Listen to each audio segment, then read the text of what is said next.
Now, this morning I was giving you a talk on the fundamental basic attitudes expressed in Lao Tzu's Tao Te Ching. And the title of the book, Tao Te Ching, introduces now the second word in the title. I've been dwelling this morning on the first word, which is Tao, and so comes up this second word, De. And this word, again, faces us with some serious problems of translation.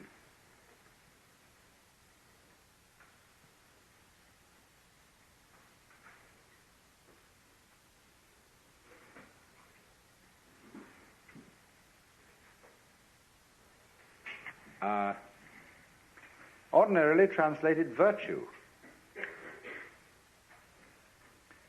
But virtue, as we understand it today, isn't at all appropriate. The nearest kind of... when we speak of the healing virtues of a plant, that's nearer to the meaning of this word, de. The Japanese pronounce it toku, the Cantonese dak, and the northern Mandarins approximately de. And in the section of the Lao Tzu where this is really introduced, the text says something like this: superior virtue, not virtue, thus it has virtue. Inferior virtue, can't let go of virtue, thus not virtue. And we more or less paraphrase that by translating, superior virtue is not conscious of itself as virtue, and therefore it is virtue. But inferior virtue is so hooked up with being virtuous, or hooked on being virtuous, that it's not virtue. Now then, therefore, this word is a connection of virtue and magic. It means the excellence of things, in the sense that a tree excels at being a tree, and nobody really knows how it does it. There is no way of imitating a tree, except the only thing is to be one. And so in the same way, when a human being shows extraordinary skill at something, it seems that it comes natural to him. It seems that he doesn't achieve it by any kind of artificiality. If there is some discipline in it, it's concealed. So, excelling in something naturally, and yet it's something that is so difficult to understand that it seems that it has been done by magic, is the meaning of this word. So what de is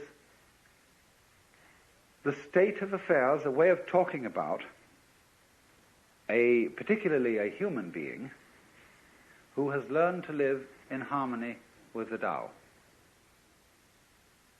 Now, of course, everything is fundamentally in harmony with the Tao. In the book called the Zhongyong, or the Unwobbling Pivot, it is said, the Tao is that from which nothing can depart. That from which things can depart is not the Tao. Fundamentally, you see, you can't get away from it. It's like a situation in which we are all floating in a tremendous river. And the river carries you along, anyhow. Now, some of the people in the river are swimming against it, but they're still being carried along. Others have learned that the art of the thing is to swim with it. And they're carried along too. But they know it, you see. They know they're carried along, whereas the people who are swimming against it think they're going in the opposite direction. But they're not really. So that was a sort of discussion we were having this morning, when I find invariably, whenever I talk about these things, Americans raise moral issues because we are a people incredibly bamboozled by preachers. And so this always comes up. Bamboozled. Preachers. Yes. And have chronic guilty consciences. And so those questions are always raised. But this, you see, explains part of this situation, that you have to flow with the river. There is no other way. But that you can swim against it and pretend not to be flowing with it, but you still are. So, but a person who is not making that pretense anymore, who knows that you have to go with the river and swim with it, suddenly he acquires behind everything that he does the power of the river.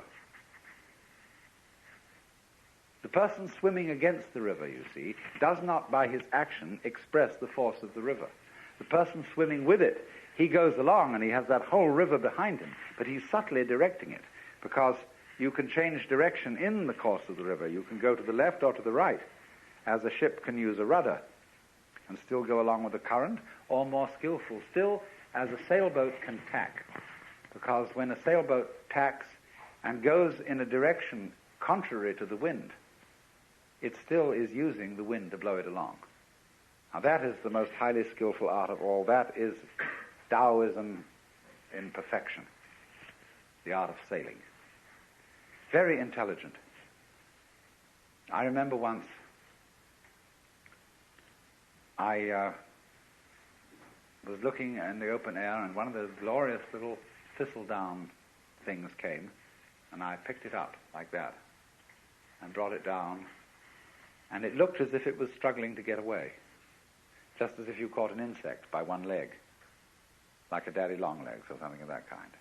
It seemed to be struggling to get away, and at first I thought, well, it's not doing that. That's just the wind blowing.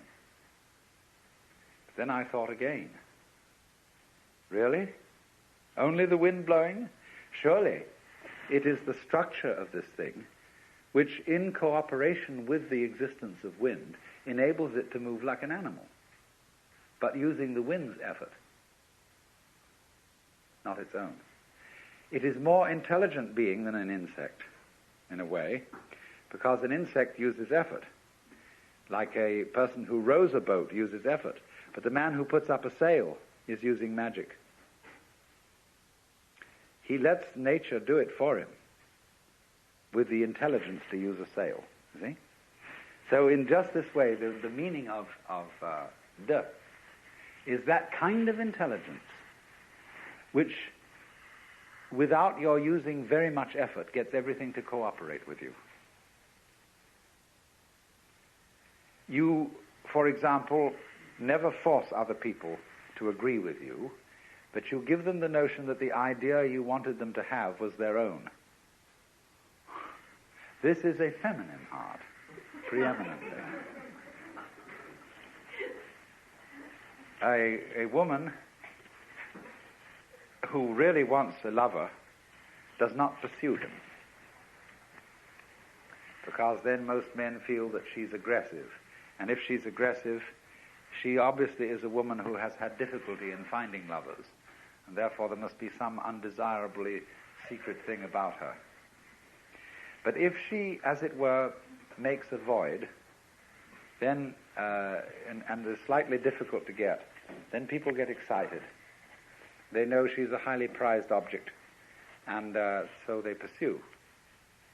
Same way, when you want to teach a baby to swim, a thing you can do is to put the baby in the water and then move backwards in the water and create a vacuum. And this pulls the baby along. It helps it to learn the feel of the water and how to swim. It's the same principle. So, also, clever difficult-to-getness is one of the very best means of acquiring immense publicity. Let's take the case of T.E. Lawrence, who published The 7 Pillars of Wisdom in a limited edition. And this became an extraordinarily celebrated book. It cost hundreds of dollars a copy to find one, on the market. And they waited and waited and built this up and built this up and built this up, and finally they published the general edition. And it was a knockout, because the first one had been sort of secret and difficult to find. If you have patience, you see, you can always do this. So the whole art of the ruler, you see, the Tao Te Ching is a book written for several purposes. You may take it as a guide to mystical understanding of the universe. You may take it as a dissertation on the principles of nature, almost a naturalistic, a handbook of natural law, we would say. Or you may also take it as a political book, a book of wisdom for governors. And the principle which it advocates, basically, is the virtue of governing by not ruling. Look at it in this way. Supposing the President of the United States were as unknown to you by name as the local sanitary inspector, the man who looks after the drains and the sewage disposal and all that kind of thing. This is not a glamorous figure, you see. But for that very reason, he probably does his job more efficiently than the President, because the President wastes enormous amount of time in interviewing various groups from the Elks and the Girl Scouts and conferring honors and all this kind of thing. The poor man's life must be an utter torment, because he's so well known and therefore has absolutely no time to give to the government of the country.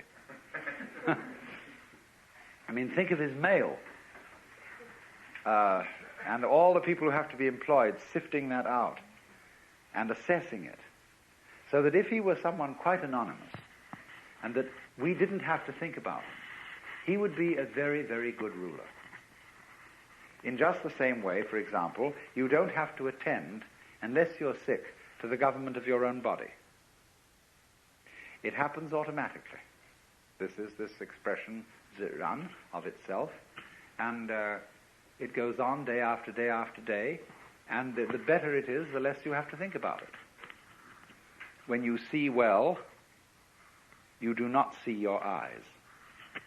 If there is something wrong with your eyes, you start seeing spots, and those spots are spots in your eyes. When you hear well, you'd never hear your ears. But when they start singing, then you're starting to hear your ears, and your ears are getting in the way of their own hearing. So, on the deepest level, a person as a whole can get in the way of his own existence by becoming too aware of himself. And then he lacks this quality, de. Now, the Taoists then propose that there be something to help people get back to Tao and to be able to be in a state of de, so that they wouldn't get in their own way. And this is connected with the idea of being empty. Emptiness, being somehow vacant, was the secret of the thing. The highest kind of knowledge is not know-how, but know-how, N-O-H-O-W. To be able to do it know-how, without any method. To achieve this, something is practiced which is called fasting the heart. The heart, in Chinese, is a word which doesn't mean heart in the physiological sense. You see, it's part of the De character. Shin. It's usually located about here. And it means heart-mind. It's equivalently translated as mind. And in all the Zen texts where the word mind is used, no mind, mushin, it is this character. The psychic center. Now, the best kind of heart is absence of heart. In English, the word heartless has a very bad connotation, as does the word mindless. A heartless person is an inconsiderate, unfeeling person. A mindless person is an idiot. But a person who has mushin, or no mind, or no heart in Chinese, is a very high order of person. It means that his psychic center doesn't get in its own way. It operates as if it wasn't there. Zhuangzi says that the highest form of man uses his shin like a mirror. It grasps nothing. It refuses nothing. It receives but does not keep. And the poem says, when the geese fly over the water, and they are reflected in the water, that the geese do not intend to cast their reflection, and the water has no mind to retain their image.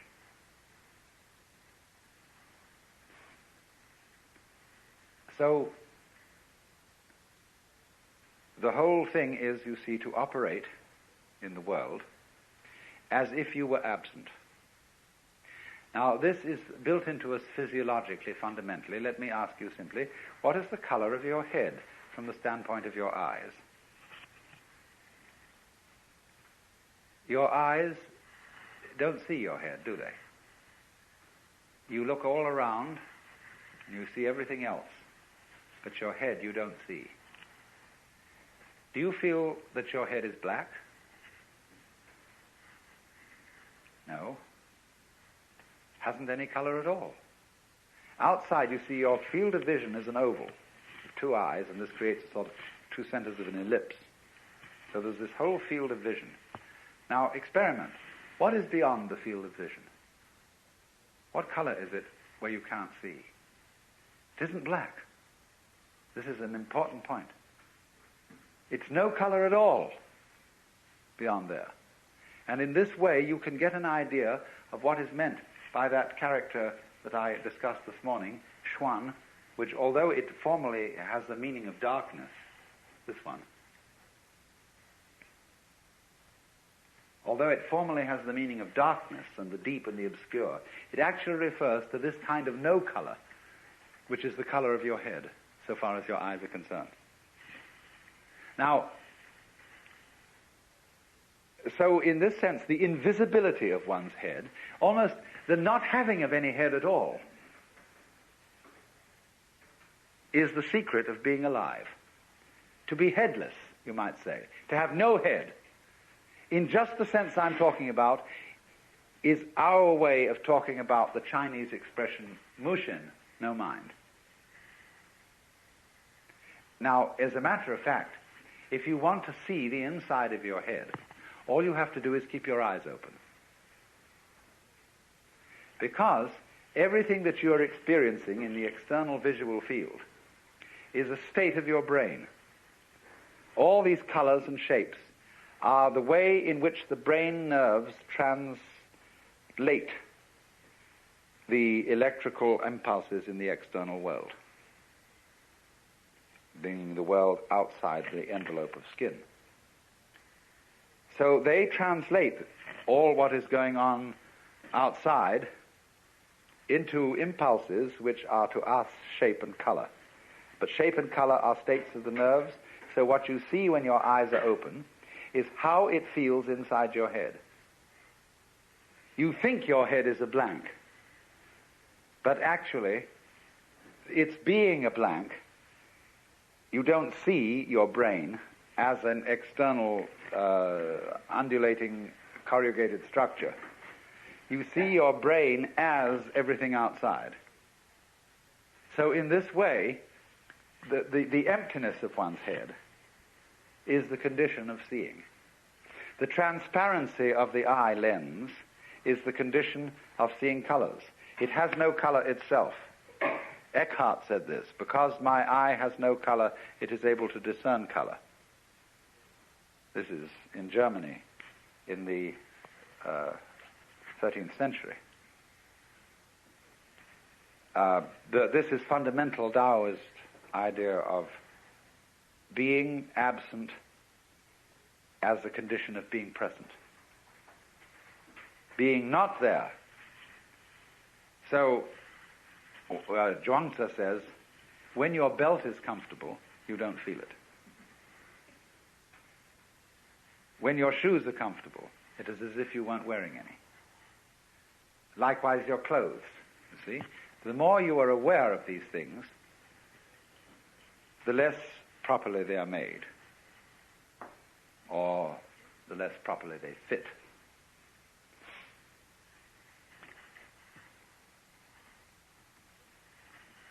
But we raise an objection to this, a very simple objection. If I don't know I'm there, I seem to be missing everything. We want to know that we know. If we're happy and we don't know we're happy, we might just as well not be happy. To be happy and to know that you're happy is really the overflowing of the cup of life.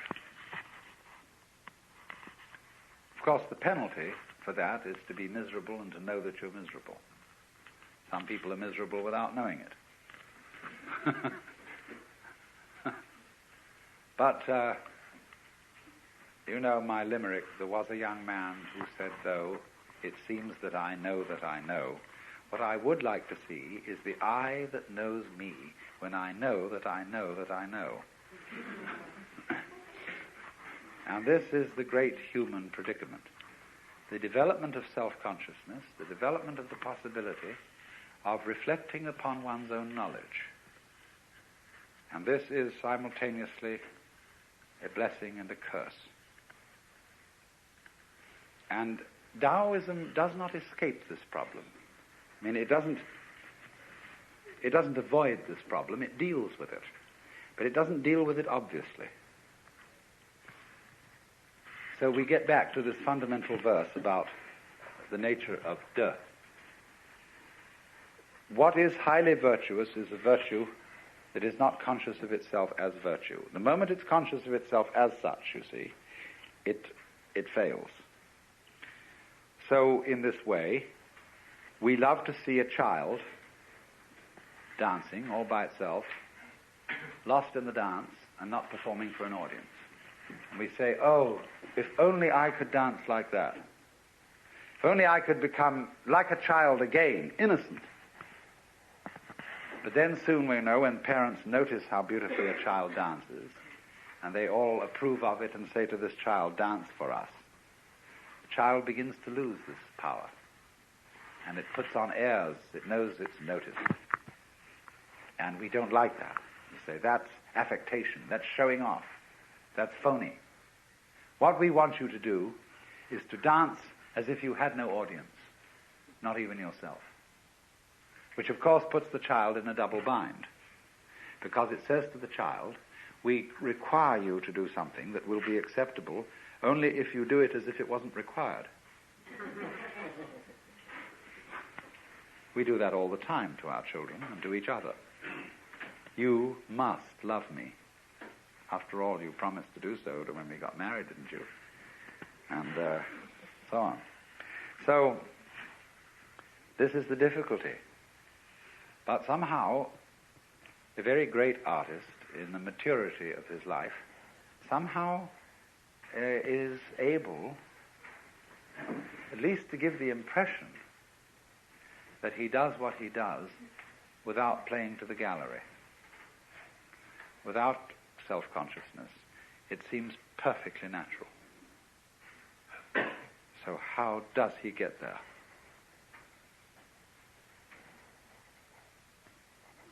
There was a Taoist sage, later than Lao Tzu.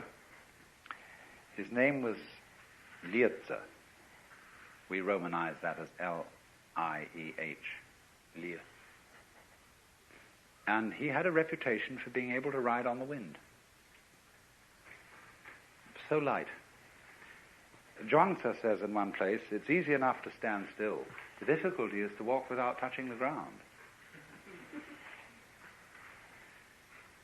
Because in the state of being in accord with the Tao, there is a certain feeling of weightlessness, parallel to the weightlessness that people feel when they get into outer space or when they go deep into the ocean.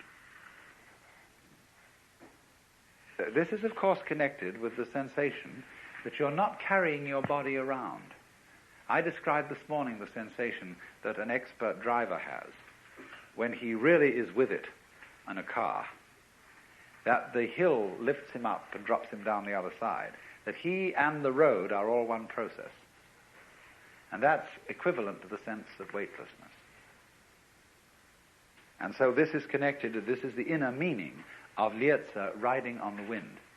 When Suzuki was asked, what is it like to have Satori, he said, it's just like ordinary everyday experience, except about 2 inches off the ground. And so we say in our own songs, walking on air, never a care, something is making me sing, tra-la-la-la, like a little bird in spring. What is this then, weightlessness? It means, of course, partly that you're not moving around in constant opposition to yourself. Most people move in constant opposition to themselves because they are afraid that if they don't oppose themselves all the time, something awful will happen. See, it's so easy to bend your arm. No problem at all. But supposing you make a fight about it, and you take these antagonistic muscles, as they're called, and fight them against each other, so that you have to bend your arm like that. See? Well, how ridiculous. But if you somehow felt that in bending your arm you might make a mistake, instead of bending it, you might hit yourself. Then these two muscles get nervous, and they fight each other to be sure that everything happens all right. That's anxiety, you see? So, when the human being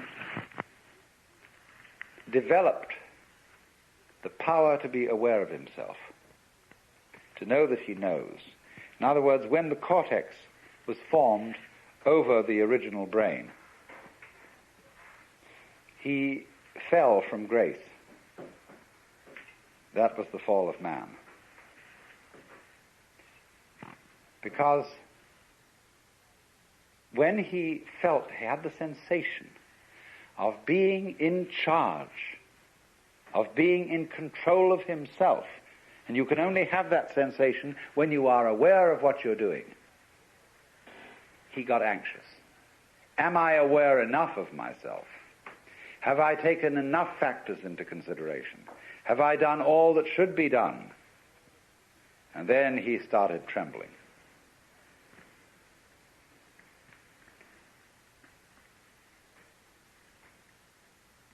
This was the fall of man, of course. This is what is meant. Lao Tzu says, when the great Tao lost, there came duty to man and right conduct. In other words, nobody talks about how you ought to behave unless things have gone radically wrong. There wouldn't be any conception of faithful ministers of the state unless there were a lot of lousy politicians around. No one would talk about filial piety unless there were wayward sons and daughters. So there is constantly in the tradition of Taoism the idea that all moral preaching is confusion. There's a marvelous case of this in the Zhuangzi book, where there's an alleged conversation between Confucius and Lao Tzu, in which Lao Tzu asks Confucius to explain to him what is charity and duty to one's neighbor. And Confucius gives him a little sermon, on being, giving up one's self-interest and working for others.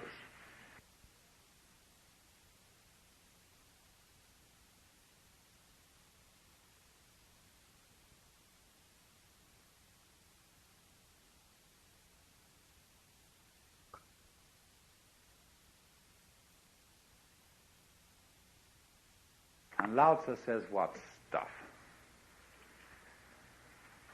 Sir, regard the universe. He says, the stars come out invariably every night.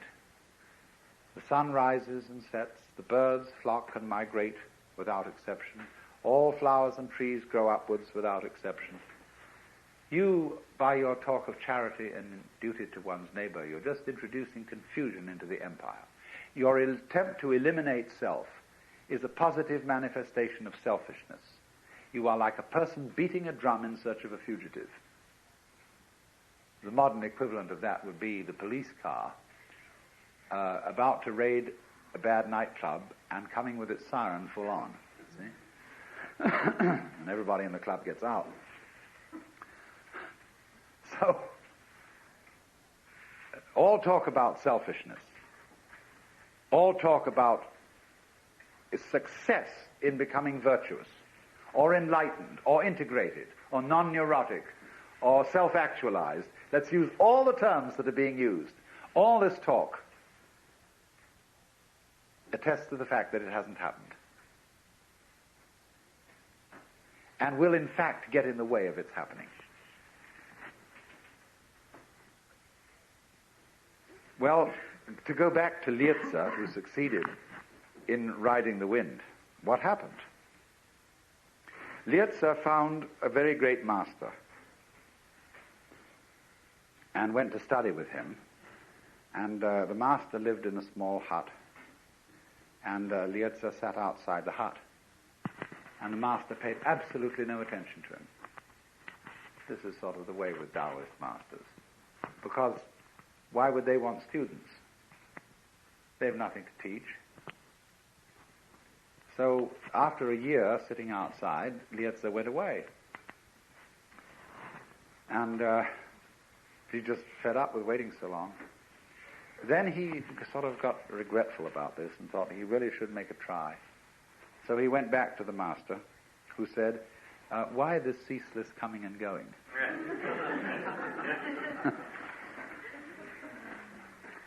So he sat there and tried to control his mind in such a way that he would not think of the differences between gain and loss. In other words, try to live in such a way that nothing is either an advantage or a disadvantage. Once upon a time, there was a Chinese farmer whose horse ran away. And all the neighbors came around to commiserate that evening. So sorry to hear your horse has run away. That's too bad. And he said, maybe. The next day the horse came back, bringing 7 wild horses with it. And everybody came around in the evening and said, oh, isn't that lucky? What a great turn of events. You've now got 8 horses. And he said, maybe. The next day his son tried to break one of these horses and ride it, and was thrown and broke his leg. And they all said, oh dear, that's too bad. And he said, maybe. The following day, the conscription officers came around to recruit, to force people into the army, and they rejected his son because he had a broken leg. And all the people came around and said, isn't that great? And he said, maybe. You see, that is the attitude of not thinking of things in terms of gain or loss, advantage or disadvantage, because you don't really know.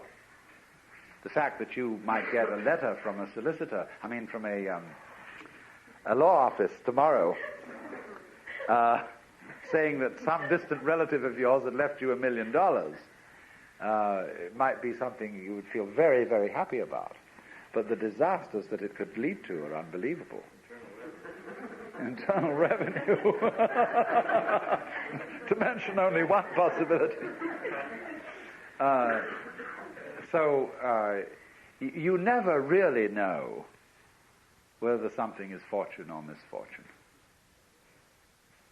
But we only know the momentary changes, and as it alters our sense of hope about things. The Taoist is wise enough eventually, you see, to understand that there isn't any fixed good or bad. And so his point of view is what is called non-choosing. Well, anyway, Liezi attempted to keep his mind in a state of non-choosing. And this was a very difficult thing to do, to overcome one's habits of feeling and thinking in this respect.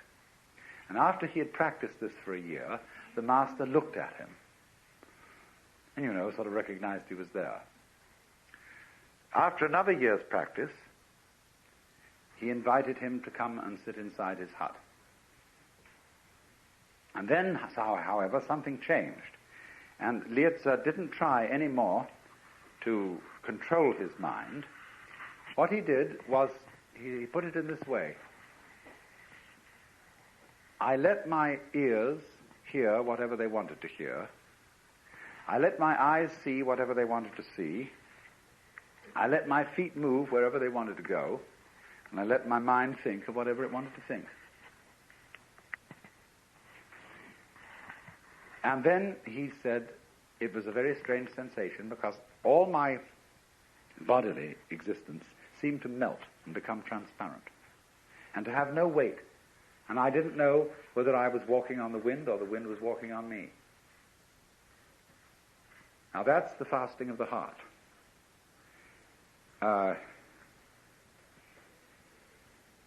In the ordinary way, you see, you say, well, that made quite an impression on me, as if you were a slate or a blackboard upon which life makes an impression, as the chalk does on the slate or the blackboard. And so we say, well, here are these events, and I'm the observer of all these events, and I remember them, and they make an impression on me. But in the psychology of Taoism, there is no difference between you as observer and whatever it is that you observe. The only thing that is you is the observation of life from a certain point of view. I said a little while ago, you think your heads are empty and blank, but the actual inside of your head is felt in terms of everything you see on the outside. But we make an opposition, you see, between the thinker and the thought, the experiencer and the experience, the knower and the known. Because we think about knowledge in terms of certain metaphors. The metaphor of the stylus on the writing sheet, the reflection on the mirror, all those sort of images come into our idea of knowledge.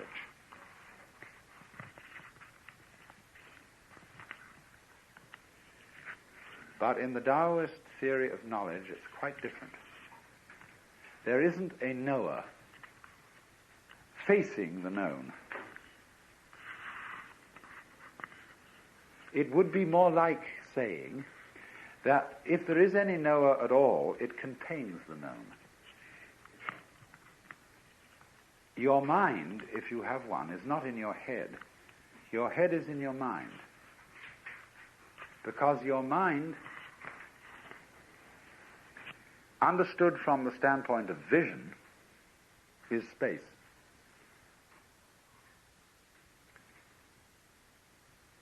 The Chinese use this word,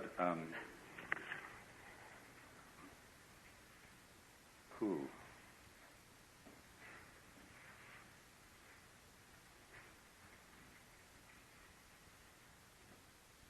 which means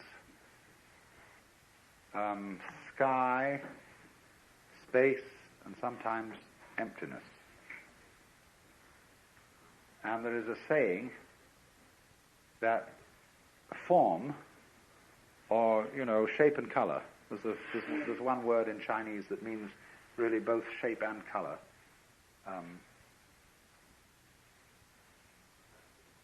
And this are said to be identical.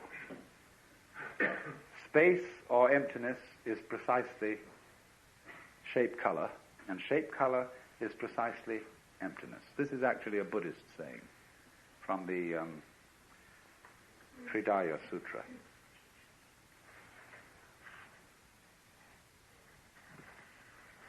So that all that we call space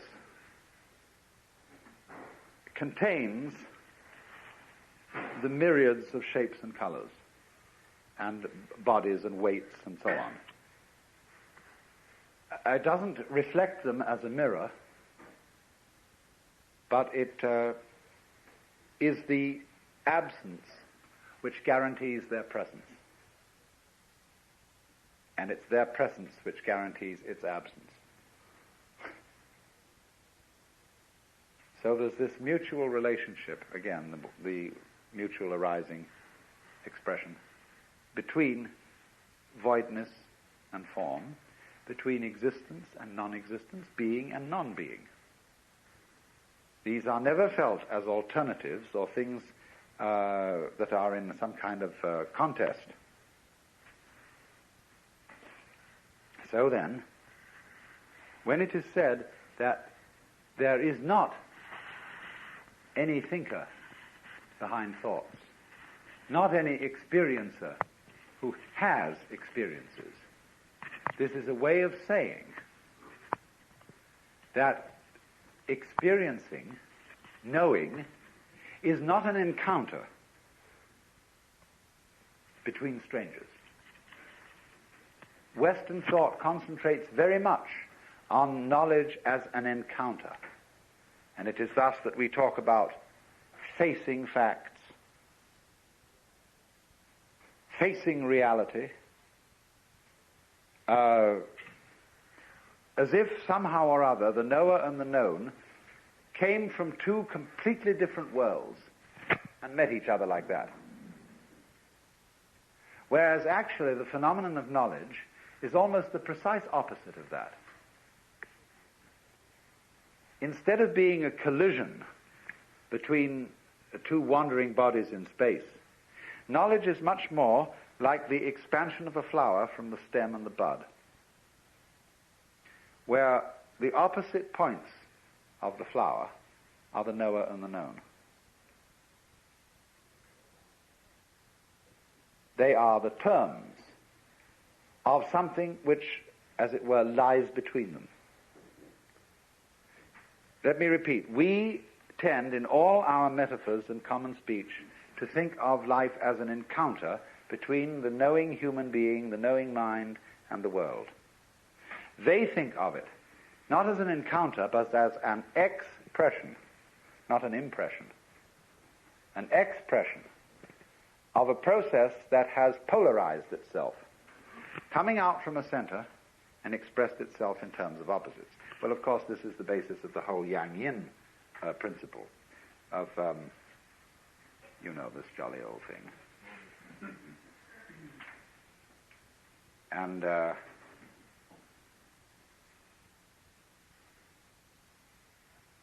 where you've got two interlocked, what are they, fishes? Commas? It's a fascinating emblem. You call it a monad, yes, but there it is.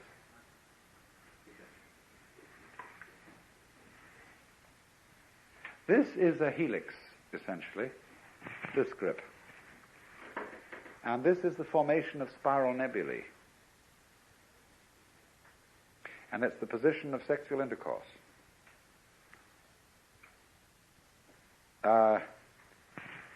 I here, this is my eye, and you here with your eye. I'm trying to get to the middle of you, you're trying to get to the middle of me. And neither one of us exists without the other. This is yang, the white, and yin, the dark. Yang, the word yang originally means, or is associated with, the south side of a mountain, which is sunny. Yin, the north side, which is dark. Yang is the north bank of a river, which gets the sun. Yin is the south bank of a river, which is in the shade. Now, you see, you don't get a mountain with only one side. The mountain, if it's a mountain at all, goes up and down. It's like the wave. You don't get a wave which has a crest with no trough, or a trough with no crest. You can't have half a wave. So, yang and yin are quite different from each other, but just because they are different, they're identical. This is the important idea of the identical difference. The saying goes in both Taoism and Buddhism, difference is identity, identity is difference. The Chinese word for is not quite the same as our word. This word, which is usually used, has rather the meaning of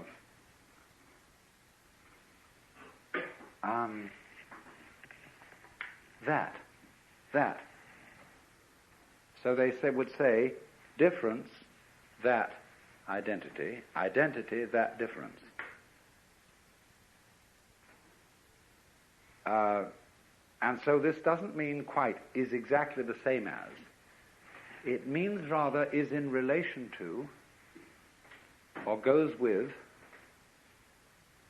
necessarily involves. Difference necessarily involves identity. Identity necessarily involves difference. So yang and yin. There is no yang without yin, no yin without yang. When I was first studying these things, I was terribly bothered by how on earth I was going to see this multiple, differentiated world as a unity. What was going to happen? What would it be like to see that all things are one? The sages keep saying all things are one. And they all look to me so different. Because here was all this chit going on around one, and it was doing it in different ways, and all these people came on in different ways, and they had all their houses and all their cars and all their this and that. And the whole world looked full of the most bony, prickly differences. And I thought, well, what's supposed to happen? Is there supposed to be a kind of, as if your eyesight got blurred, and all these things suddenly went blah and flow together? What is this experience of nirvana, of liberation, etc., supposed to be? Because so many of these, especially Hindu sages, write about it as if it was just this kind of dissolution of everything, so that it all become like slug with a salt on it.